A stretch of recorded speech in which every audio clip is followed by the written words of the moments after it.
Bueno, y estamos muy, pero que muy felices de poder dar inicio a otro programa más de Santos en Entrenamiento. Les saluda Iset Marí.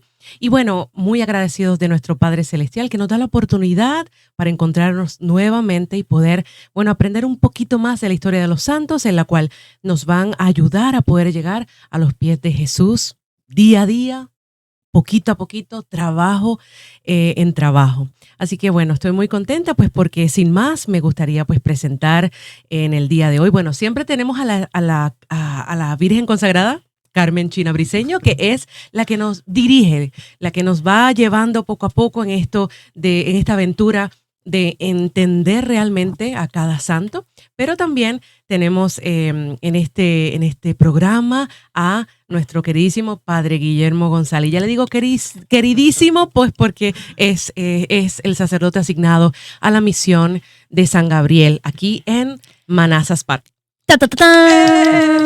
Cabe destacar, disculpa que lo voy a poner rojito, pero el obispo dijo, el obispo dijo que nos mandaba, que nosotros estábamos pidiendo por un sacerdote, y si les mandé uno de los mejores, Wow. Wow. Wow. Así que y es un sacerdote que cumple 2 años de haber sido ordenado. Es un sacerdote ordenado en medio de la pandemia. Sí. ¿Verdad? Oh, ¿verdad? Así que bueno, y estamos pues muy, muy, muy felices pues porque vamos a hablar pues Carmen, Padre, y a todos los que están viendo este programa, vamos a hablar de un santo en particular, pero no es un santo que a lo mejor, ustedes saben que las chinas siempre dicen, no, este sí es mi santo favorito. Sí, es cierto. Bueno, es un santo muy, pero muy especial para nuestro querido Padre Guillermo. Así que bueno, hoy vamos a estar hablando nada más y nada menos de San Ignacio de Loyola. Para mayor gloria de Dios. Bueno, China, nos encantaría pues que comenzaras. Yo no, Bueno. olvídate. No, yo hoy no conduzco el programa. Hoy el padre, es que él es el experto. Bueno. Entonces, no, me encanta San Ignacio, es cierto. Me gusta muchísimo. Es su santo favorito, es lo que quiere decir. ¿Sabes? Sí. A veces esto es un juego que sería divertido. Lo voy a hacer un día con usted. Y es bueno, siempre nosotros hacemos una cosa. Por ejemplo, si pudieras tener 3 santos que vinieran a cenar en la casa, ¿quién sería? Entonces, una vez haciendo esto, dijimos, si tuvieras un santo como director espiritual, ¿quién sería? Y yo dije, San Ignacio. No. Pero después cambié de opinión. ¿Por qué no? La vida hay que vivirla sin peros. Okay. Sí. Pues yo dije, qué maravilla. Pero después alguien dijo José María Escrivá y dije, entre los dos. No, a mí me encanta mucho eso de tu parte como Virgen consagrada. A nosotros nos inspira mucho de que podamos saber de los santos Sí. y que podamos, por medio de ellos, realmente conocer que nosotros algún día sí vamos a poder llegar pues al cielo. Bueno, siempre y cuando, y aquí me corrige el Padre, siempre y cuando vivamos una vida de gracia, una vida llena de la presencia de nuestro Señor Jesús. Entonces, bueno, sería bueno poder comenzar a hablar sobre el Padre, de cómo le ha ido en estos 2 primeros años, porque me encantaría comprometer, a mí me encanta comprometer en vivo. Exacto. A mí me encantaría comprometer al Padre para que viniera en otro programa para que nos contara, pero a mayor escala, su proceso, ¿verdad? Su testimonio. Y él, hace varios años, él estuvo con nuestro queridísimo, y aprovecho para enviarle un saludo muy grande a nuestro queridísimo Luis Salas, estuvo pues como seminarista. Sí. En el programa de Vengo a contarte mi experiencia de fe, pero esta es la primera vez que está en Radio María ya siendo sacerdote. Sí. Así que bueno, ¿cómo le ha ido estos 2 años? ¿Ha sido lo que usted esperado? Sí, ha sido un regalo. Yo creo que ordenarse durante la pandemia fue una buena escuela para nosotros. Primero porque no sabíamos si nos íbamos a ordenar en la fecha que nos ordenamos. Wow. Entonces fue todo como hicimos el retiro canónico una semana antes, sin ni siquiera saber si íbamos a poder ordenarnos. Después solo pudimos invitar a 10 personas a la catedral. Ni siquiera estaban invitados los sacerdotes, solo podíamos invitar al sacerdote que nos iba a revestir. No estaban todos ahí. No, ¿verdad? habían pocos Claro. sacerdotes. Wow. Entonces fue muy duro, pero a la vez fue un regalo, ¿no? Como vivir en las manos de la providencia. Decir, bueno, si me ordeno en esa fecha, perfecto, y si no lo retrasamos. Entonces fue todo muy bonito. Y un obispo que le dijo a usted, que les dijo a ustedes, bueno, vamos a tratar de mantener la fecha, y así mismo fue, se cumplió. Sí.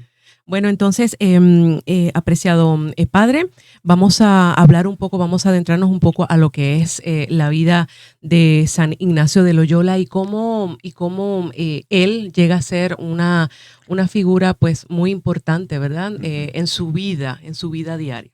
Yo creo que lo más interesante, lo hablábamos antes de empezar, ¿no? Sí. Tina lo comentaba, decía que lo más interesante de San Ignacio es que fue leyendo la vida de Cristo y la vida de los santos que se convirtió, ¿no? Y es bien interesante, ¿no? Porque él tenía muchos ideales en la vida. Ahora, los papás de este pequeño lo destinaron a ser sacerdote, ¿no? En la España del siglo XVI, la costumbre era que o el primero de la familia o el último eran sacerdotes, ¿no? O consagrados. Entonces, San Ignacio fue el más pequeño de 8 hermanos y los papás lo destinaron a ser sacerdote. Oh, wow. Después a él se le olvidó, ¿no? Empezó a vivir su vida. Además, la mamá murió durante el parto, entonces no vivió con la familia. El papá tenía un poco un trauma cuando veía a Ignacio, se acordaba de la mamá, entonces lo mandó a vivir con otra familia, ¿no? Empezó a vivir con una familia en Castilla, que eran los encargados de la corte del rey. Y entonces San Ignacio se empezó a educar como cortesano, ¿no? Como alguien que iba a estar en un cargo alto con el rey. Después, más adelante, esa familia cayó en desgracia, lo mandaron a otra familia en Navarra, en el reino de Navarra, lo mismo, se estaba educando para ser cortesano. Y después se acordó que toda la familia habían sido militares. Entonces se le metió en la cabeza la idea de hacerse militar. Con la desgracia que en ese tiempo España estaba en guerra, ¿no? Con Francia, ¿no? Y Francia quería quedarse con España. Entonces, en esa batalla, ¿no? En la que Francia quiso quedarse con España, Ignacio de Loyola defendió Pamplona, ¿no? Eran poquitos españoles, creo que eran alrededor de 500 españoles, y los franceses eran 3000 o más. Y Ignacio de Loyola fue el que dijo, no, tenemos que defender, ¿no? El reino, porque los demás querían rendirse, ¿no? Somos poquitos, es más fácil rendirnos, ¿no? Y él que tenía ya esa fuerza de voluntad tremenda que después le va a ayudar en su vida como fundador de una orden religiosa y de los ejercicios espirituales, dijo, no, vamos a luchar. Y vamos a luchar por nuestro reino y vamos a hacer lo que podamos. Y en esa batalla, él mismo lo cuenta, tiene un escrito que se llama La autobiografía, que curiosamente no la escribió él, sino que la escribió un secretario, pero él la dictó en el lecho de muerte. Y entonces cuenta que en esa batalla una bala de cañón, imaginémonos, ¿no? Una bala de cañón de este tamaño, grande, tremenda, le pasó, dice él en la autobiografía, entre las dos piernas. Entonces le golpeó una pierna y la otra también se la dejó herida. Estuvo inconsciente mucho tiempo, se lo llevaron a Loyola como pudieron, estuvo en la cama a punto de morirse alrededor de 6 meses. Y en esos 6 meses, cuando se despertó, se dio cuenta que se había quedado medio cojo. Y como él era un poco vanidoso, no le gustó eso, ¿no? Dijo, no, esto me lo tienen que arreglar. Y mandó a llamar al médico y pidió que le volvieran a quebrar la pierna y volvérsela a poner en el lugar por pura vanidad, ¿no? Porque no le gustaba cómo le había quedado. Bueno, no le quedó bien la pierna. Tampoco, ni con eso. Wow. No le quedó bien la pierna y la recuperación fue mucho más larga. En esos años de su vida es bien interesante, ¿no? Se aburría mucho estando en la cama. Él mismo cuenta que estaba enamorado de una mujer. No especifica quién es, dice en la autobiografía, simplemente algo así como la señora no era de vil nobleza, ni condesa, ni duquesa. O sea, como diciendo, era alguien de la alta alcurnia española, no alguien noble. Hay biógrafos que han llegado a decir que quizás estaba enamorado de la princesa de España y todo eso, pero no sabemos, no sabemos. Simplemente él estaba enamorado. Y en esos días en la cama, él se pasaba pensando en esa mujer todo el día. Y dice que después esos pensamientos le traían tristeza, ¿no? Porque se daba cuenta que cojo, esa mujer no lo iba a querer.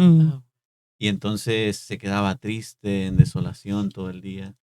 Y entonces le pidió a su cuñada que le trajera unos libros. Él era aficionado a los libros de caballería. Entonces pidió que le trajeran libros de caballeros.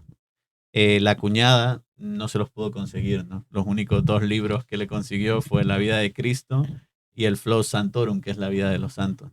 Y entonces al principio a Ignacio no le apasionó mucho la idea, ¿no? Al principio dijo, bueno, estos libros son para mi hermano cura, ¿no? Porque tenía un hermano sacerdote. No para mí, ¿no? Llévatelos.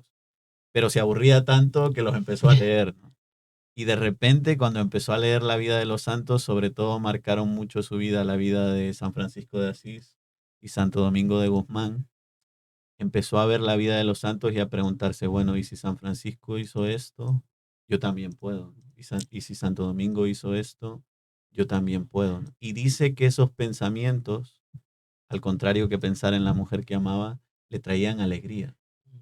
Y él empezó a darse cuenta que habían pensamientos que traen tristeza al alma y hay pensamientos que traen alegría al alma. Y entonces empezó a intuir lo que después en los ejercicios espirituales llamará la consolación y la desolación espiritual, ¿no? Pero bueno, en ese momento no se daba cuenta, ¿no? Simplemente cuando empezó a leer la vida de Cristo, empezó a decir, voy a hacer un ejercicio interesante, ¿no? Voy a empezar a imaginarme que yo estoy dentro de los misterios de la vida de Cristo en el Evangelio. Y entonces empezó a imaginarse, ¿no? El nacimiento de Jesús y yo estoy ahí y ayudo a la Virgen María y ayudo a San José y escucho lo que dicen y además me dan al niño Jesús en brazos y yo lo tengo y se daba cuenta que eso le causaba una alegría tremenda. Y entonces en germen estaba lo que después ahora conocemos como los ejercicios espirituales y el método de contemplación ignaciana, ¿no? Pero en ese momento él no se daba cuenta, ¿no? Simplemente experimentaba con todas estas ideas. Bueno, en esos días ya le entró un poco la idea de cambiar de vida, ¿no? Se daba cuenta que no podía volver a ser soldado, se daba cuenta que no se iba a casar con esta mujer a la que amaba, y entonces empezó a pensar, bueno, quizás Dios quiere otra cosa de mí.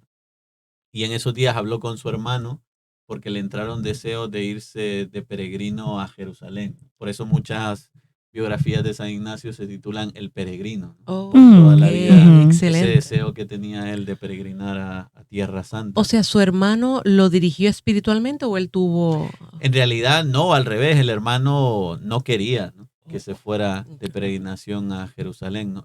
Ignacio quería, al hermano le parecía algo bajo, ¿no? Porque la idea de Ignacio era irse mendigando hasta Jerusalén. Okay, okay. Y él era un noble. Entonces el hermano le decía, pero ¿cómo puede ser eso que a un Loyola los demás lo vean como un muerto de hambre, ¿no? Que va por la calle pidiendo dinero? Pero ese era el deseo de San Ignacio, un poco para purgar los pecados de la juventud y la vida pasada, ¿no? Entonces, al principio tuvo una pequeña pelea con el hermano por esto. Y después se decidió ir, ¿no? Claro, ir a Jerusalén a pie, pidiendo limosna desde España no era nada fácil. Además había una guerra en ese tiempo. Es sí peligroso ya. Y no era fácil, ¿no?, ir a Tierra Santa. Entonces al principio se fue caminando de Loyola a Montserrat, ¿no? El monasterio de Montserrat fue muy importante en la vida de Ignacio de Loyola. En Montserrat pasaron dos cosas bien interesantes, ¿no? Primero, decidió cambiar su vida. Hizo una vigilia enfrente de la Virgen de Montserrat en Barcelona y esa noche estuvo toda la noche en oración delante de la imagen de la Virgen María. Y cuenta él mismo que decidió cambiar su vida de rumbo, ¿no? Le entregó a la Virgen María la espada con la que había sido soldado, como diciendo, dejo atrás mi vida de pecado, y le consagró su virginidad a la Virgen María, ¿no? Un hombre que había sido libertino, un hombre que había tenido todo tipo de episodios con 1000 mujeres, de repente se consagra a la Virgen María, ¿no? Y esa noche pasó toda la noche también escribiendo sus pecados, todos los pecados de la vida. Y al día siguiente, él mismo cuenta en la autobiografía, se confesó. Y es tremendo, ¿no? Porque dice que estuvo un día entero confesando sus pecados.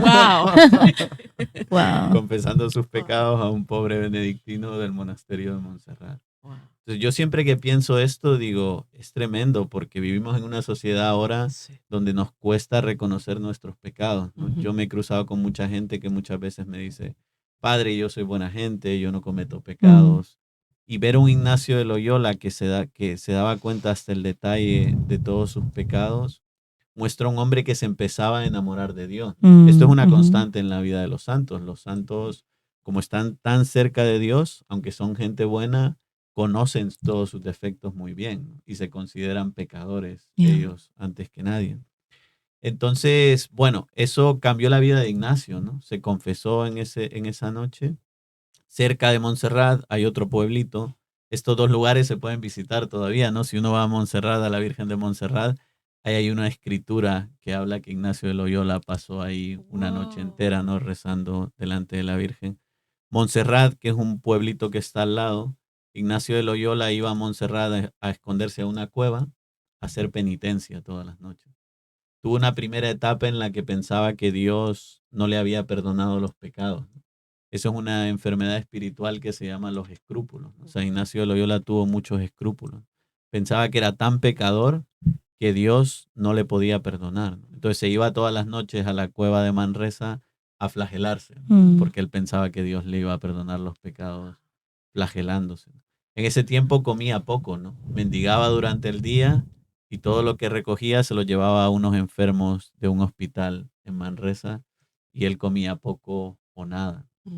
Entonces, bueno, podemos ir viendo cómo ya su espíritu estaba cambiando, pero todavía él no terminaba de entender lo que Dios estaba haciendo dentro de él. En esos días, incluso, ¿no? Él mismo cuenta en el diario espiritual, que el diario espiritual es muy interesante porque lo escribió, al final de su vida le daba pavor que la gente lo leyera y lo quemó. Oh, wow. Entonces, conservamos bien poquitas páginas, pero se pueden leer alguna página, ¿no? Si uno compra el diario espiritual de Ignacio de Loyola, hay algunas páginas que se salvaron del fuego, ¿no? Hay otras que no. Pero él mismo cuenta que en esos días tuvo la gran tentación del suicidio. Wow. Pensaba, yo soy tan pecador que lo que tengo que hacer es acabar con mi vida. Y de repente él se dio cuenta que esa era la voz del demonio, claro, ¿no? Que no era la voz de Dios la que le hablaba cuando tenía esos pensamientos suicidas, ¿no? Y entonces dice que él aprendió a enfrentarse a esos pensamientos, ¿no? Y que hubo un momento en el que él le dijo al demonio, ¿no? Miserable, ¿no? Porque el demonio le metía en la cabeza y le decía, Ignacio, llevas en esto 2 años, ¿no? Y te quedan otros 70 más, ¿no?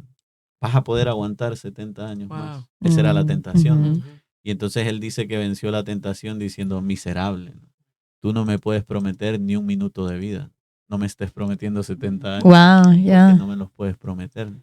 Y así venció la tentación y venció los escrúpulos. En ese momento empezó a darse cuenta de que Dios era misericordioso, que Dios lo perdonaba y le daba la oportunidad de vivir una vida nueva. Bueno, un hombre hasta aquí, podríamos decir, de unos 32, 33 años, que ya no tenía carrera militar, que ya no tenía vida, y la pregunta es, ¿qué iba a hacer Ignacio con su vida? Bueno, se puso a estudiar latín en esos días, ¿no?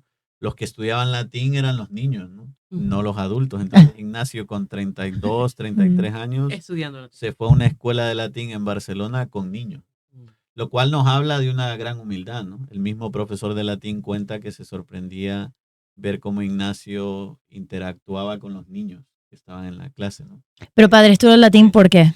Bueno, lo del latín es porque ahora los sacerdotes casi no sabemos nada de latín, por desgracia, ¿no? Pero entonces, para ser sacerdote había que saber latín. Es más, para estudiar filosofía, que es lo que quería Ignacio al principio, había que saber latín. E incluso el nombre de él, porque lo estuve estudiando, tengo aquí al padre que me puede decir, no, Iset. Sus papás le ponen Íñigo. Y Íñigo es en latín y en español es Ignacio. Entonces, lo quiero atar a que los deseos de los padres, a ponerle un nombre de un abade, de un monje, en el cual querían pues que su hijo se llamase así. Y yo creo que esto es bien importante también en esto de ponerle también a nuestros hijos nombres santos, de personas que nos puedan ayudar espiritualmente a la familia.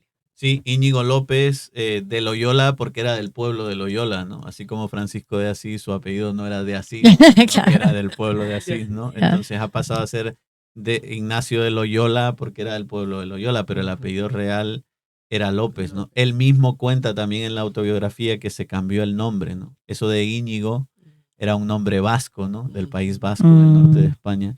Y entonces a él le pareció mejor cambiarse el nombre a Ignacio, que era un nombre más universal, dice él.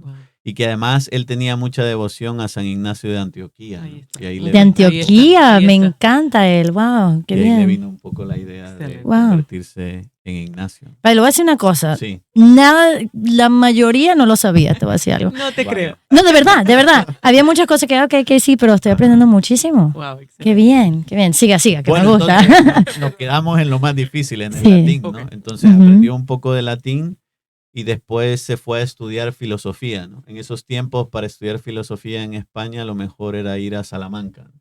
Que hasta el día de hoy es una universidad bastante prestigiosa, ¿no? De las universidades medievales, de las primeras universidades en Europa. Entonces va a Salamanca a estudiar filosofía. En ese tiempo ya él empieza a tener compañeros, ¿no? Gente que lo sigue, gente que quiere vivir el mismo estilo de vida que él, pero él no pretende para nada fundar una orden religiosa. Porque el ejemplo arrastra, como dicen. Sí, iba a decir, él debe haber sido, ¿te imaginas conocerlo? Debe haber sido un tipazo, como digo yo. No, pero es verdad, imagínate a alguien que haya pasado por todo ese proceso, cómo habrá sido su presencia, Yeah. ¿verdad? Sí. Entonces empieza a arrastrar compañeros Ujú. y gente que viene a oírle hablar todas las noches. Mm. Recordemos que no era sacerdote, ¿no? En Yeah. esas épocas era prohibidísimo que alguien que no fuera sacerdote predicara. Estamos hablando de 1500 algo. Sí. Sí. Entonces Ignacio de Loyola se reunía con gente y les empezaba a enseñar el método de contemplación ignaciano, ¿no? Esto de meterse en los misterios de la vida de Cristo, imaginarse, y a la gente le encantaba, ¿no? Tanto es así que crecía en número, ¿no? La gente que llegaba a escucharlo todas las tardes. Y entonces se dieron cuenta de esto los dominicos, ¿no? Que eran los intelectuales siguen siendo los Sí, intelectuales, ¿no? Los que saben siempre son dominicos. Sí, sí, Bueno, saber. es verdad. Entonces hubo un dominico que formalmente le acusó con la Inquisición en Salamanca. Madre. Entonces Wow. tuvo un problema. De todas maneras es curioso porque en ese siglo, en el siglo XVI, casi todos los santos tuvieron problemas con la Inquisición. Sí. Wow. Porque la Inquisición era Teresa como de Ávila, muy todo, fuerte, sí. ¿no? Claro. Entonces Ignacio de Loyola tuvo problemas con la Inquisición, estuvo en la cárcel y revisaron todos sus escritos, ¿no? Todos sus escritos que eran básicamente los ejercicios espirituales y la autobiografía. Wow. Y él, que era un hombre muy humilde, amante de la iglesia hasta el final de su vida, pues sometió todos sus escritos, explicó todo lo que tenía que explicar. Y al final la sentencia del tribunal fue que le prohibieron predicar en la jurisdicción de Salamanca. Oh. Ya no podía predicar más en Salamanca porque no era sacerdote. Mm. Pero curiosamente uno de los jueces del tribunal le dijo, oye, pero esto solo dentro de la jurisdicción de Salamanca. Si tú te vas a otro lado, puedes seguir predicando tu método de Wow. oración. Y le recomendó que se fuera a París, ¿no? A la Sorbona, que era la universidad de prestigio más grande de teología en Europa. Entonces Ignacio irónicamente dijo, bueno, los franceses me hicieron cambiar de vida con la bala de cañón cuando era soldado. Qué interesante, no lo había pensado. Y luego dijo, los Wow. franceses me van a cambiar también el alma. Ah, ahora ya. que voy a Wow. estudiar teología. Wow. Entonces se va a París y en París empieza todo un proceso de conversión tremendo, ¿no? Ya estudiando teología conoce a los primeros compañeros de la Compañía de Jesús, ¿no? Quizás al primero que conoció fue iba a decir beato, pero ya es santo, ¿no? A Pedro Fabro, que fue beato durante muchos años y el Papa Francisco nomás entró al pontificado, de las primeras cosas que hizo fue canonizar. Buen jesuita, buen jesuita. Y en esos días también conoce a Francisco Javier. Entonces, a la par que está estudiando teología, Ignacio de Loyola se dedica a predicar ejercicios espirituales de manera individual a todos sus compañeros. Predica los ejercicios espirituales a Pedro Fabro se convierte.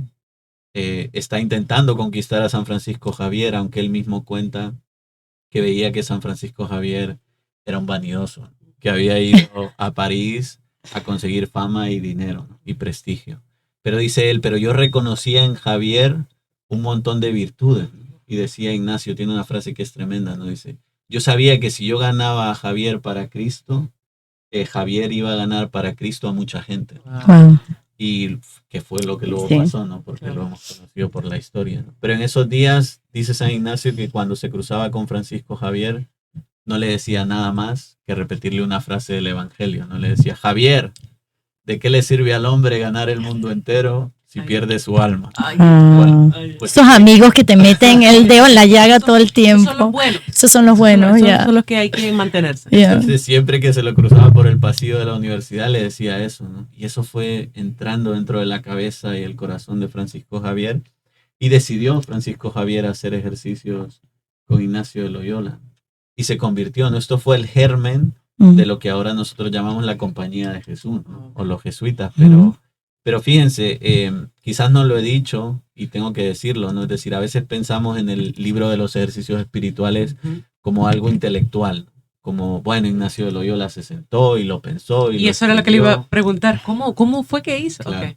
Pero en realidad podríamos decir, y él mismo lo dice en la autobiografía, que el libro de los ejercicios espirituales es la experiencia personal de su conversión. Lo que él fue viviendo, lo fue poniendo por práctica, predicándoselo a otros. Y no fue hasta después, mucho más adelante, cuando ya mucha gente se había convertido con los ejercicios, que él se preocupó de escribirlo, el libro. Pero él mismo dice, no es algo intelectual, no es algo experiencial, ¿no? Yo experimenté cómo Dios me cambió la vida, me di cuenta que con esto yo también podría ayudar a otros a cambiar su vida, y entonces escribió el libro de los ejercicios. Y es verdad que no hemos hablado nada todavía sobre usted, pero, y voy a poner pausa porque no sé cómo vamos a hacer para hablar de todo eso, pero, Podemos hacer un programa de 2 horas en vez de... bueno, ya está. Pero digo, todos estos 500 más años, usted está aquí, según yo tengo entendido, por los ejercicios espirituales, o sea que sigue arrastrando. Totalmente, yo creo que hasta el día de hoy los ejercicios han cambiado la vida de mucha gente, ¿no? Yo crecí en una familia católica, íbamos a misa todos los domingos y fiestas de guardar. No me puedo quejar de la educación que recibí de mis padres, de mis catequistas en El Salvador, después aquí cuando llegué a Estados Unidos.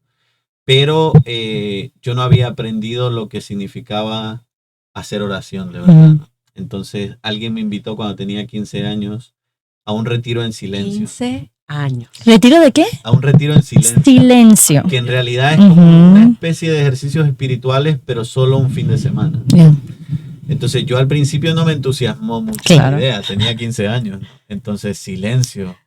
Y le dije al encargado, pero ¿se puede hablar de vez en cuando? Y el encargado, medio en broma, medio en serio, me dijo, bueno, sí, quizás te dejen decir algo, puedes hablar con el director del retiro, no te preocupes. Entonces, un poco engañado, fui al retiro. Y estando en el retiro era viernes en la noche, sábado todo el día y el domingo hasta el mediodía. ¿Y siempre son así, de 3 días? No siempre, de hecho, o sea, el libro de los ejercicios está pensado de un esquema de un mes, ¿no? Los ejercicios espirituales de verdad se hacen un mes. Pero eso solo los recomienda San Ignacio que se hagan 1 o 2 veces en la vida porque es una experiencia bien fuerte. Pero todos los años se puede hacer ejercicios espirituales de hasta 8 días. Lo que pasa es que a veces por logística y porque la gente no tiene tanto tiempo para estar 8 días, se hacen de un fin de semana, de 4 días, ¿no? Yo de hecho he tenido la bendición esta semana pasada de predicar unos ejercicios en San Damiano. Con razón, lo vemos más. ¿En San Damiano? En San Damiano, sí, desde el jueves hasta el domingo.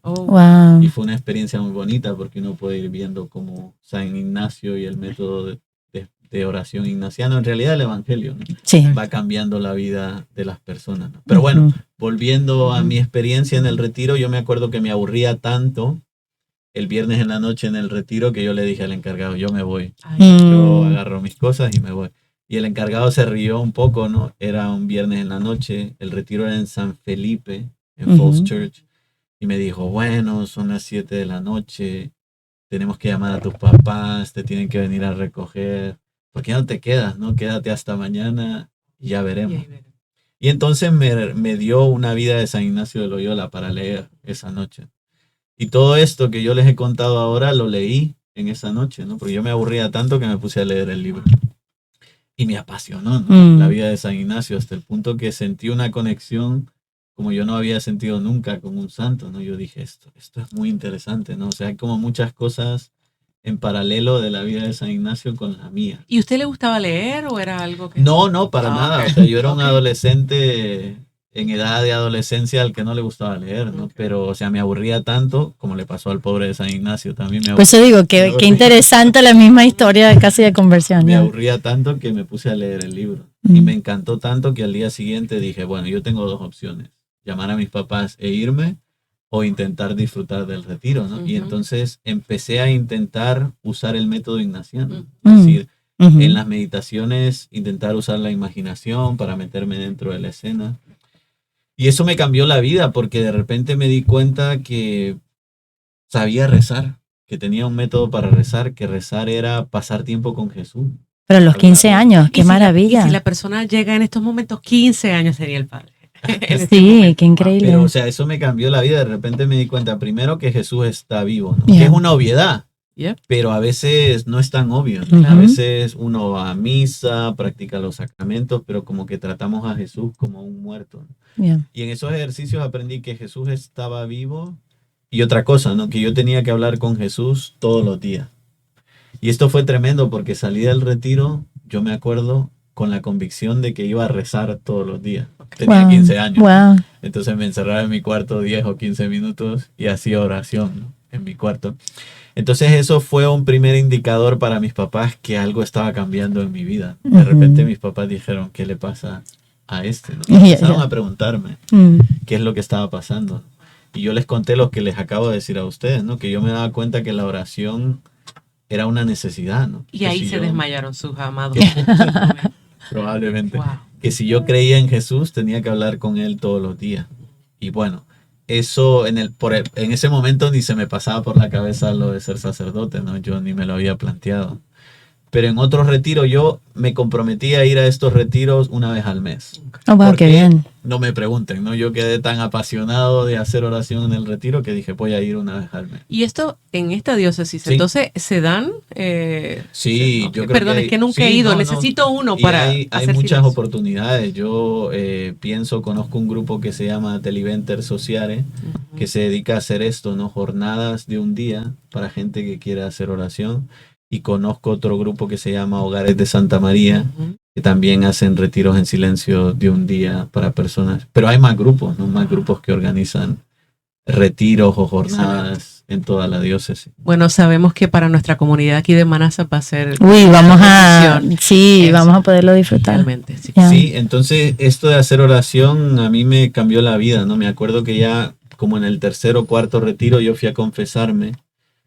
Y el sacerdote que no me conocía de nada, de repente me preguntó, oye Guillermo, ¿y tú has pensado en ser sacerdote? Y a mí la pregunta me cayó como un balde de agua fría, ¿no? Porque no entraba en mis planes, ¿no?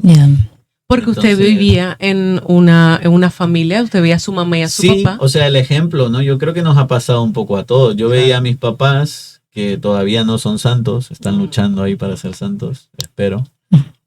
Pero yo veía que ellos eran felices siendo esposos y teniendo hijos, ¿no? Entonces, mi futuro yo lo vislumbraba así, ¿no? Yo también me voy a casar, yo también voy a tener una familia, yo también voy a ser feliz como mis papás.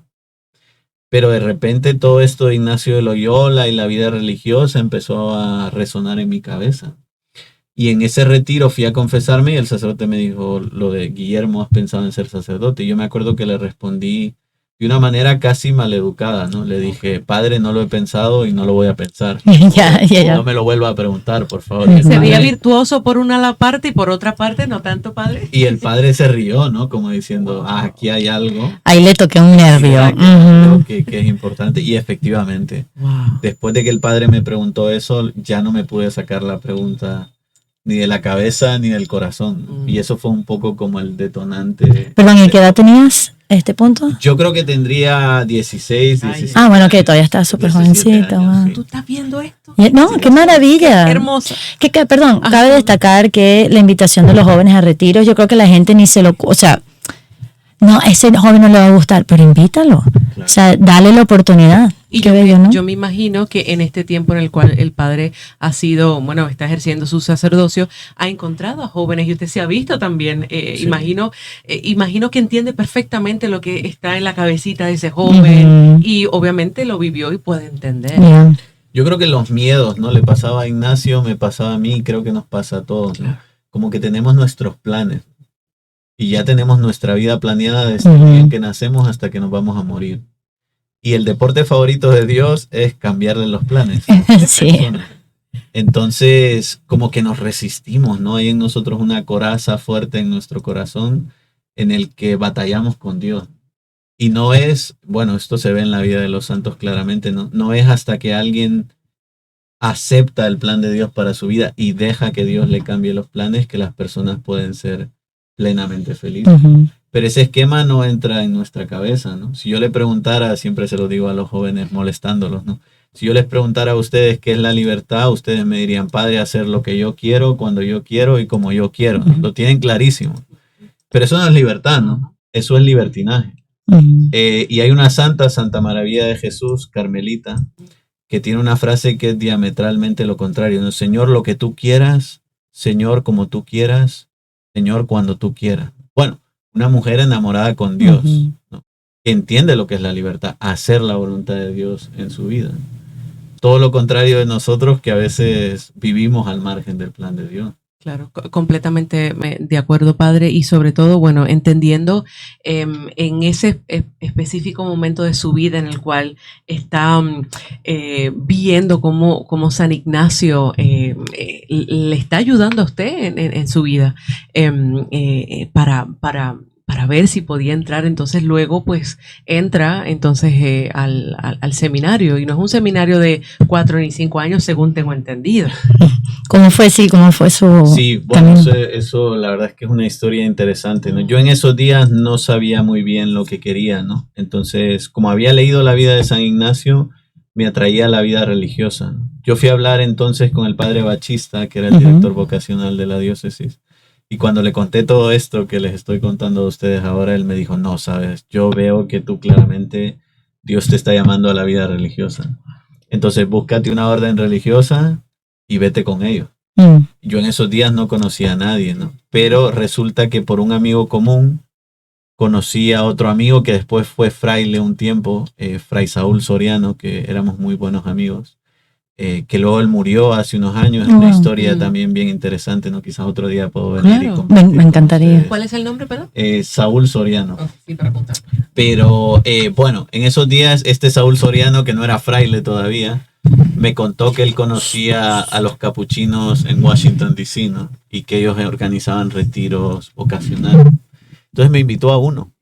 Y yo me acuerdo que disfruté mucho en el retiro, pero yo me acuerdo que le dije al encargado vocacional, al padre Moisés Villalta, me acuerdo que le dije, padre, esto está muy bien, me encanta la vida en comunidad, me encantan los votos religiosos, pero yo no creo que el Señor me llame a ser franciscano, ¿no? Y me acuerdo que el padre me miró con una cara como diciendo, pero si tú, niño, tienes 17 años y ya te piensas que tienes las cosas muy claras. Sí. Entonces me siguió invitando, ¿no? A las actividades vocacionales y yo seguí yendo durante como un año, una cosa así. Okay.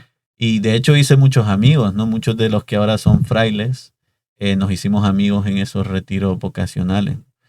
Pero al final de ese año, yo no sé por qué, quizás porque Dios tiene sus planes, ¿no? Yo tenía claro que Dios no me llamaba a la vida diocesana, ¿no? Y en esos días me crucé con un tal padre Armando Marsal, que ahora vive en Nuestra Señora de los Ángeles en Woodbridge. Todos ellos son espectaculares.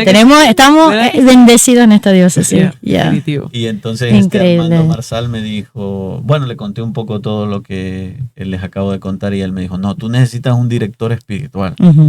Y yo dije, ¿qué es eso del director espiritual? Y me dijo, no, tú tienes que reunirte conmigo una vez al mes y me cuentas cómo vas viviendo tu vida de oración y yo te doy un libro de la vida de los santos y lo vas leyendo. O sea, me lo vendió todo como muy sencillo. Sí. Y entonces empezamos a hacer eso, ¿no? Yo durante un año entero estuve haciendo dirección espiritual con Armando Marsal, ¿no? Pensando que Armando Marsal era un sacerdote diocesano, ¿no? Porque yo lo veía como todo. Claro, sí. ¿En ese momento estaba en qué parroquia, perdona? Armando Marsal ayudaba en Nativity. En Nativity. Ok. Ajá, sí. Y entonces yo me acuerdo que al final de ese año yo le dije al padre Armando, yo quiero dedicarme a predicar sobre los ejercicios espirituales, pero no sé dónde, o sea, no encuentro dónde. Siendo franciscano no voy a poder hacer eso. Wow. Y él desde el principio me decía que lo de ser jesuita era complicado, ¿no? Porque parece que ahora los jesuitas sí dan ejercicios espirituales, pero no es una de sus prioridades, ¿no? Ok. Entonces eso como que me retenía de la idea de ser jesuita, ¿no? Entonces yo le dije a él, pero ¿dónde puedo encontrar una orden de espiritualidad ignaciana que no sean los jesuitas? Y me dijo él, nosotros. Ahí está. Y yo Mm. dije, nosotros. Y me dijo, sí, yo soy de una orden religiosa, nos llamamos los discípulos de los corazones de Jesús y de María, y nos dedicamos a predicar ejercicios espirituales. Wow. Entonces para mí fue como, y me dijo, y este año tenemos noviciado en España, así que Wow. si te quieres venir con nosotros estás invitado. Es como que esa puerta que se abrió Wow. porque Dios estaba vigilando Wow. su vida. O sea. Y entonces yo, con toda la ingenuidad de mi juventud, dije que bien, yo me apunto. Y de hecho estábamos hablando antes cómicamente de esto, ¿no? Que cuando yo a mis papás ya les había ido contando todas estas cosas, ¿no? Pero mis papás lo veían a años luz, ¿no? Como diciendo, con 17 años, Claro, claro. pues una Vamos de a dos, dejarle. ¿no? O ya se conseguirá una novia y se Yep. le olvidan todas esas cosas, o quizás sí Dios lo llama, pero tiene que madurar mucho, ¿no? Y entonces yo me acuerdo que un día de la Virgen de Fátima, lo decía Ujú. antes de que empezáramos con el programa, tuve la genial idea de decírselo a mis papás mientras cenábamos. Que los hombres en esto no somos para nada detallistas y no pensamos bien las cosas. Entonces, cenando, mi mamá cuando lo dije se echó a llorar porque no se lo esperaba. Ahora es la mujer más feliz del Claro, mundo. y ¿sabes? podemos Eso dar fe de eso. ocurre, ya. ¿No? Un saludo para el Pero señor en el- Amílcar y a su mamá Kelly. Pero en el momento yo creo que se quedó como en shock, ¿no? Eso le causó llorar. Mi hermano mayor se quedó como diciendo, ¿qué le pasa a este? Mi papá también. Entonces fue como un shock, ¿no? Porque yo no les estaba pidiendo, pero entonces ya tenía 19 años, yo creo, Ujú. acababa de terminar high school. Pero básicamente no les pedí permiso para irme al Exacto. seminario, ¿no? Les estaba informando que me iba al seminario, ¿no? Y yo creo que eso, ahora que lo pienso y miro hacia atrás, digo, eso tuvo que ser el Espíritu Santo que me empujó, ¿no? Porque con 19 años yo era un niño, ¿no? No tenía ni idea de la vida y no sabía en lo que me metía, ¿no? Y ahora entiendo la preocupación de mis papás, ¿no? Ujú. Mi mamá siempre me decía, es que te vas a ir a vivir al otro lado del mundo. Sí. Si te pasa algo, no vamos a estar ahí nosotros. Si a nosotros nos pasa algo, no vas a estar aquí tú. Luego, la experiencia me ha mostrado, y quizás otro día puedo venir y contar todo eso, ¿no? Que efectivamente, ¿no? Luego pasaron cosas en mi familia y yo estaba al otro lado del mundo. Mm. Y fue eso lo que recondujo toda mi vocación a la vida diocesana. ¿Cómo fue estar en España y sus santos? O sea, ¿cómo fue Bueno, eso? Eso es lo que más me entusiasmó, ¿eh? O sea, viviendo en España, el noviciado de los discípulos es una maravilla, ¿no? Yo le diría a cualquier joven que tenga tiempo y ganas que si puede, que se vaya a hacer el noviciado con los discípulos. Mm. Que si luego no tiene vocación, le va a servir para lo que sea, ¿no? Yo tengo un amigo español, Fernando, somos muy amigos, que hizo el noviciado conmigo, después se salió como 2 años después, ahora está casado y tiene 2 hijas. Y Fernando siempre me dice lo mismo, me dice, a mí el noviciado me cambió la vida. Mm. Yo no sería ni la mitad del papá que soy, ni la mitad del esposo que soy si no hubiese sido por el noviciado. Y yo puedo atestiguar lo mismo, ¿no? A mí el noviciado me cambió la vida. Yo no sería ni la mitad del sacerdote que soy Mm. si no hubiera sido por el noviciado con los discípulos. Entonces el noviciado está dividido de una manera jesuítica, ¿no? Los jesuitas hacen un poco lo mismo, ¿no? Los primeros 3 meses uno llega, se acopla a la vida, estudia sobre la espiritualidad de la orden y se hace un mes de ejercicios espirituales. Wow. Entonces yo entré un poco con miedo, ¿no? Como diciendo, a ver si puedo estar un mes callado. Luego resulta que disfruté como un niño, ¿no? Quizás fue la parte más bonita del noviciado, ¿no? Estar un mes en silencio haciendo ejercicios espirituales, repasando todo el libro de los ejercicios, ¿no? Con el maestro de novicio, guiándonos paso a paso. O sea, fue una experiencia que a mí me cambió la vida.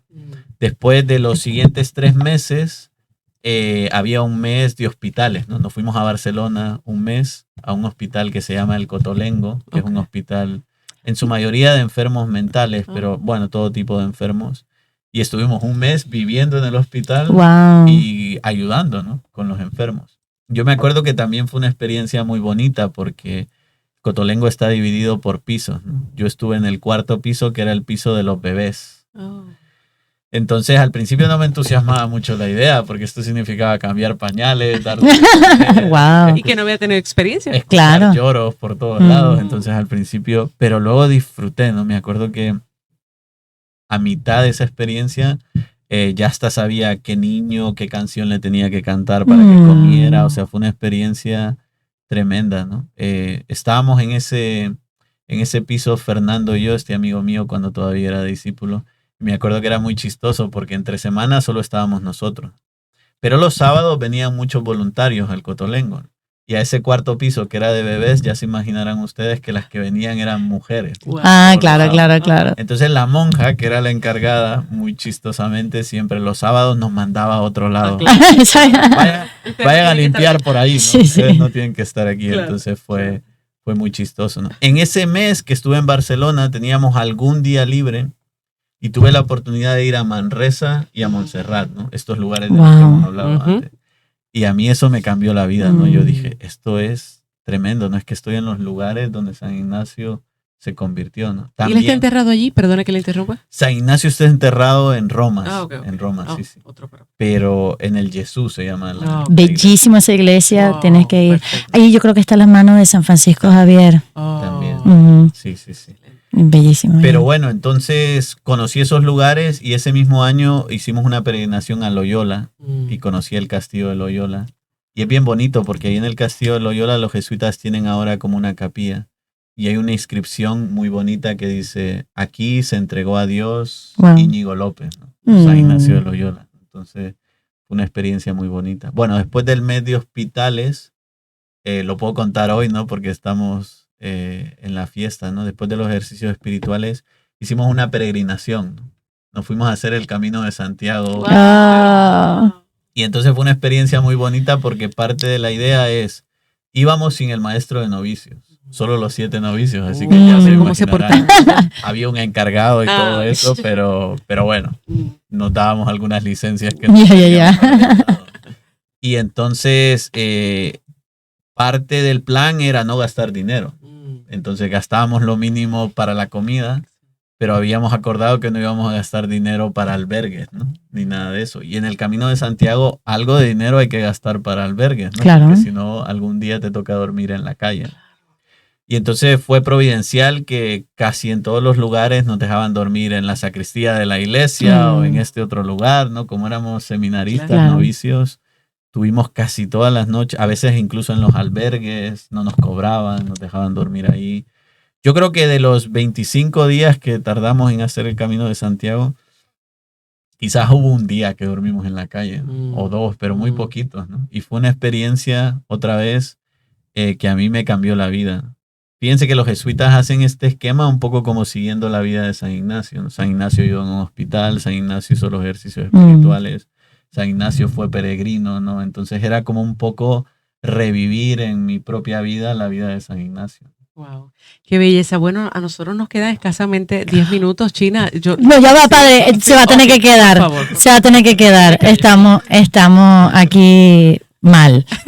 Porque hemos llegado, ¿sabes? Una historia cuando uno está como que tan, estamos en suspenso. No, perfecto. Perfecto. Sí, miren lo que, ya sé lo que vamos a hacer, no se preocupen. Yo quiero saber, necesitamos saber mucho más. Aquí no hemos quedado. Y tenemos el padre aquí encerrado, así que vamos a hacer en serio, vamos a hacer una cosa. ¿Por qué no lo dejamos en suspenso un segundo?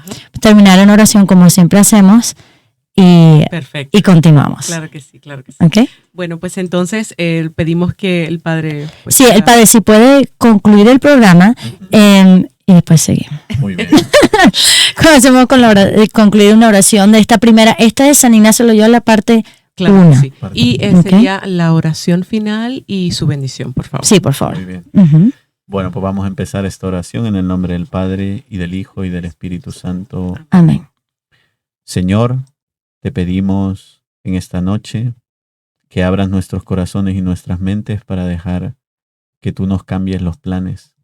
Hemos estado hablando de un gigante de la fe, de San Ignacio de Loyola, uno que aprendió casi por las malas lo que significa dejar que Dios te cambie los planes. Te pedimos que nosotros seamos dóciles a tu espíritu, que seamos dóciles a tu voluntad y que no tengamos la necesidad de aprender todo esto por las malas, sino que lo aprendamos por las buenas. Que tu voluntad es siempre, que tu plan es siempre, Señor, mejor que cualquier voluntad humana, que cualquier plan humano, que nos acordemos de esto, Señor, siempre que tengamos que tomar decisiones en nuestra vida. Que nos acordemos que las decisiones no son nuestras, que la vida no es nuestra, Señor. ¿Cuántas veces tenemos metidos en la cabeza esa idea de que es mi vida y hago lo que quiero? Cuando en realidad es todo lo contrario, como hemos contemplado en la vida de Ignacio de Loyola, es la vida de Dios y hay que dejar que Dios haga con nuestras vidas lo que Él quiera. Señor, danos la virtud de la docilidad, que nuestro corazón sea dócil, que nuestra mente sea dócil, para hacer y vivir en todo momento tu voluntad, Señor. También danos la virtud de la magnanimidad, esa virtud tan bonita de la que le gustaba hablar a San Ignacio de Loyola, magnanimidad que significa grandeza de alma, grandeza de corazón, Señor. Danos un corazón grande, un alma grande, para no ser tacaños contigo, para no ser tacaños con el prójimo, para cuando te sirvamos a ti, Señor, lo hagamos con todo el amor del mundo, Señor. Y que cuando sirvamos a nuestro prójimo también lo hagamos con generosidad y no seamos tacaños. Te pedimos todo esto, Señor, en esta noche y te pedimos que al final de este programa también nosotros podamos consagrar nuestras vidas a la Madre del Cielo, a la Virgen María. Que así como Ignacio de Loyola le entregó a la Virgen María su espada y decidió dejar atrás su vida de pecado, que en esta noche también nosotros le entreguemos o te entreguemos a ti y a la Virgen María nuestra espada, lo que sea que nos está reteniendo de decir que sí a tu amor y de decir que sí a tu voluntad, y consagremos todas nuestras vidas a la Virgen María. Te vamos a pedir todo esto, Señor, por intercesión de nuestra Madre, la Virgen. Dios te salve María, llena eres de gracia, el Señor es contigo. Bendita tú eres entre todas las mujeres, y bendito es el fruto de tu vientre, Jesús. Santa María, Madre de Dios, ruega por nosotros pecadores, ahora y en la hora de nuestra muerte. Amén. El Señor esté con ustedes. Y con su espíritu. La bendición de Dios Todopoderoso, Padre, Hijo y Espíritu Santo, descienda sobre ustedes y los acompañe siempre. Amén. Pueden ir en paz. Demos gracias a Dios. Bueno, muchas gracias por este primer programa que estamos aquí hablando con nuestro querido Padre Guillermo, y usted estuvo en sintonía de este especial titulado y dedicado a Ignacio de Loyola, San Ignacio de Loyola, que ruegue siempre por nosotros. Hasta la próxima. Se despiden de ustedes. Esta es su servidor Iset Marí, Pepe Briceño, la China, Jorge Cardona y el Padre Guillermo. Bye bye.